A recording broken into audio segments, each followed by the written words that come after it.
I just put out some videos on vitamin D and I'm blown away by how many views they got. All over the world, people are watching vitamin D. It's such a hot topic, but one of the things that people commented are, why don't you talk more about the foods? And you're right, that's what we're doing in this video. The crazy thing is vitamin D deficiency is 78% around the world. There is a phenomenal study that was just done that looked at 308 studies around the world. They actually checked blood levels. 78% of people around the world are deficient. The more north you get, the higher the deficiency level. And we're going over the top 15 foods from worst to best foods and most practical foods to eat, and we're starting now. There's two ways to get your vitamin D. I go over the video, the big lie and the big secret of using sunlight to get your vitamin D. A large portion of the world is not able to get vitamin D properly from the sun, and I go over the reasons why in that video in depth. We talk about skin cancer rates, different strategies to get your vitamin D. Check that out below because there's a lot of misconceptions. There's a lot of lies about sunlight. Vitamin D has historically been made by getting sunlight, so exposed skin converts non-enzymatically 7-dihydrocholesterol to pre-vitamin D3. This is a good way to get it, but now we're wearing clothes. As we live up north, it might not even be possible to get this sunlight. This is a magical and unique chemistry reaction in our blood, in our bodies, but we can't always take advantage of this. Here, we're going over food. There's two types. There's vitamin D2 and vitamin D3. The best way to get it is naturally through your foods.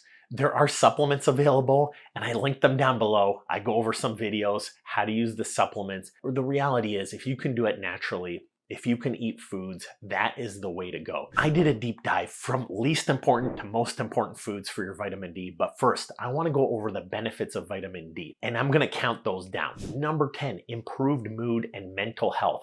Vitamin D helps with depression, helps with everything. I know once I started supplementing and taking it, I feel a lot better during the winter. Number 9, supports weight management. Vitamin D plays a critical role in weight loss according to some studies. Number 8, it helps with wound healings, cuts, blisters, skin conditions.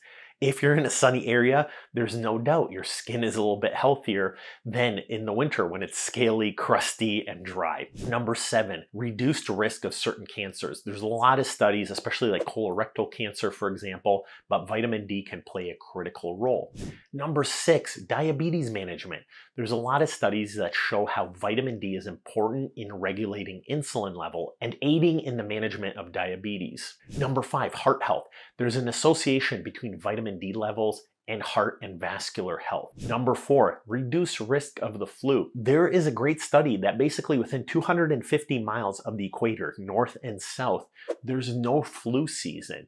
This is something that not really mentioned much in the media, but there's a lot of great studies that show vitamin D is critical for immune function, and some would even suggest that it can help reduce the likelihood of influenza. Number 3, bone health and calcium absorption. Vitamin D critical towards absorbing calcium, utilizing calcium, managing parathyroid hormone.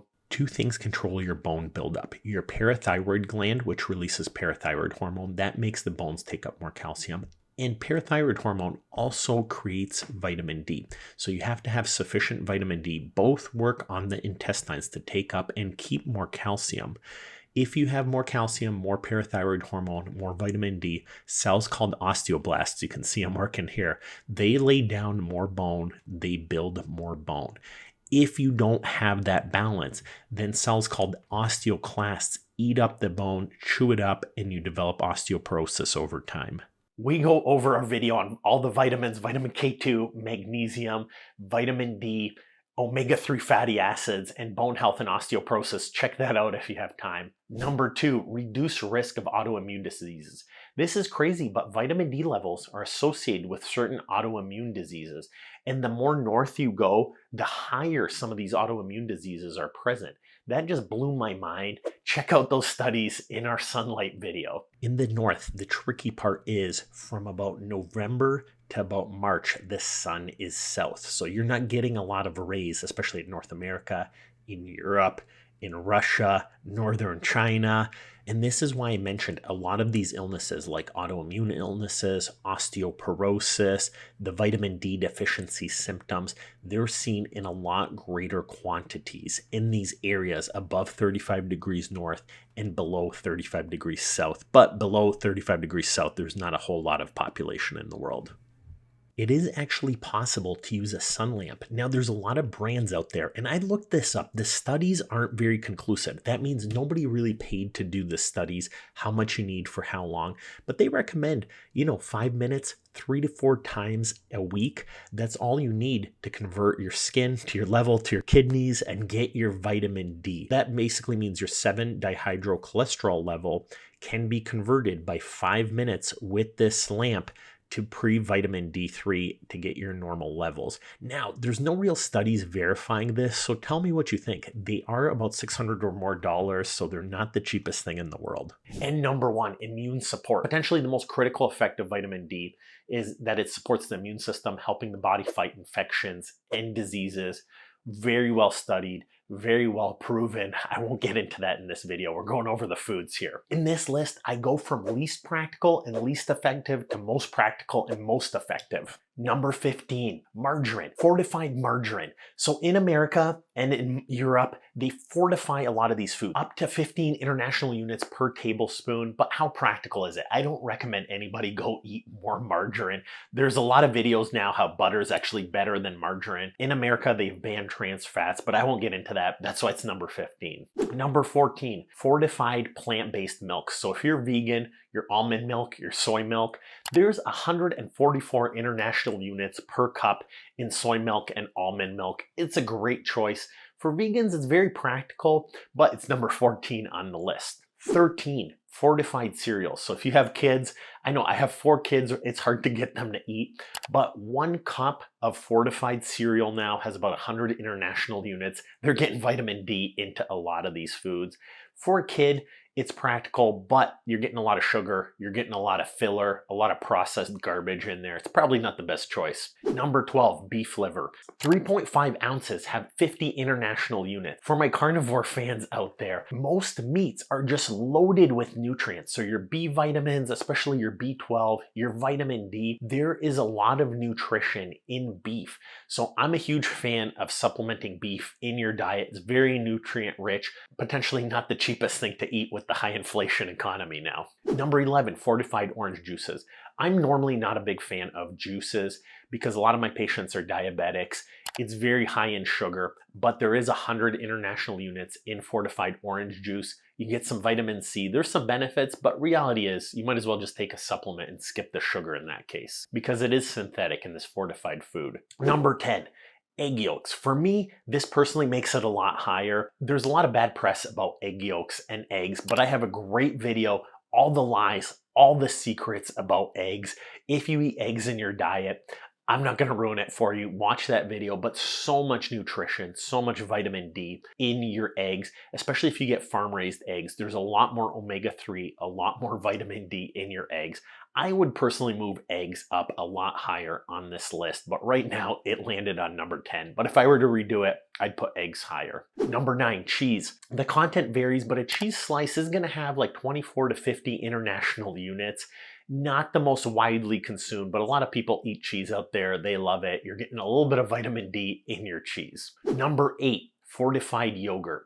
Vitamin D in yogurt is about 80 to 100 international units. I love feeding my kids yogurt, especially high-fat Greek yogurts. For my younger kids, I fill them up. I have pouches. They love eating it. They get their protein. They get a lot of vitamins in it.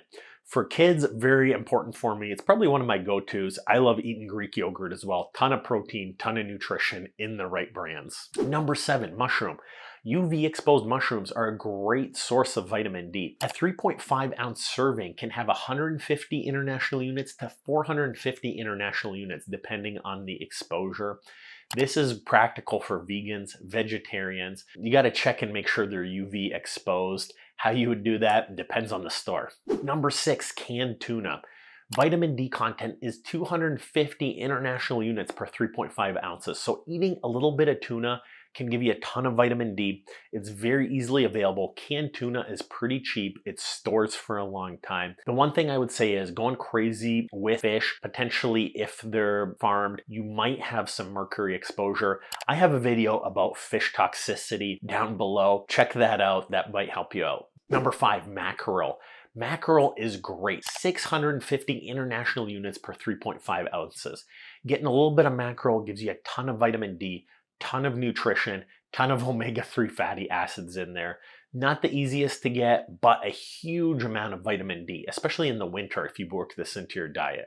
Number 4, canned sardines. The Ninja Turtles love this. That's why the Ninja Turtles are so buff, so strong. 275 international units per 3.5 ounces.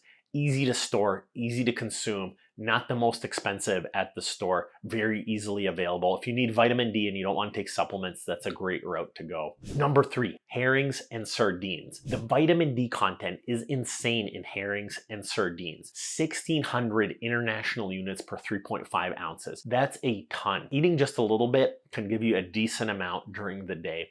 Highly nutritious food, but less common in some diets, but should be available even canned portions. Now we're getting into the good stuff. Salmon. Salmon is not the cheapest in the world, but wild-caught salmon, 1,000 international units per 3.5 ounces, depending on the variety. The more wild it is, the more international units.